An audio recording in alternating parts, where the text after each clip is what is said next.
I'm Christina Howard outside of the Thorncliffe Park apartment building that Faisal Hussain and his family have called home for the past several decades. Now, this is where Faisal grew up and where he lived until Sunday when he died. Now, City News has reached out to Toronto police and we've asked if there are any links between Faisal Hussain and terrorism, and they say that no motive has been outruled just yet. They are still very much in the early stages of the investigation.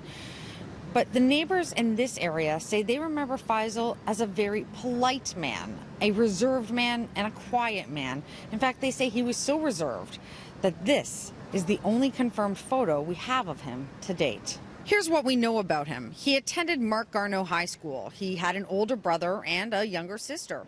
Hanging on the family's apartment door is a common prayer for safety and protection for those around you. But as we're learning from neighbors, his family was no stranger to tragedy. The father was a wonderful guy, is a good guy, is a good family, but he is suffering lots of the stress and the issues. His son is in the hospital, daughter is dying, and he is sick, very badly sick, the guy is very, even he can't talk properly.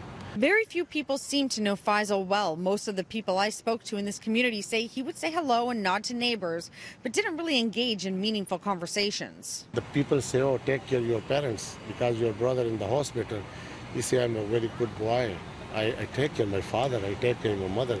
Now, yesterday, Faisal's parents issued a statement saying that he's been suffering from psychosis for years and that medications and therapy ultimately weren't able to help him. But Dr. David Goldblum of the Center for Addiction and Mental Health says psychosis is not usually associated with violent behavior.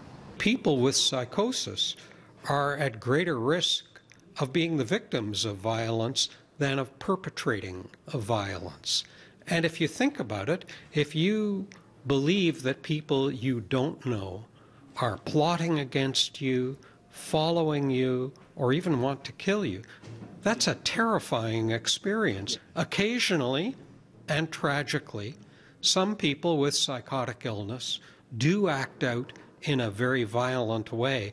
And sadly, it can be often towards people who are in their immediate circle of care, like their families. A search through court records reveals that Faisal had no prior criminal history, and according to the public safety minister, he was not on any federal watch lists. Now, it's not clear if the gun he allegedly used was obtained legally or if he had any sort of military or combat training.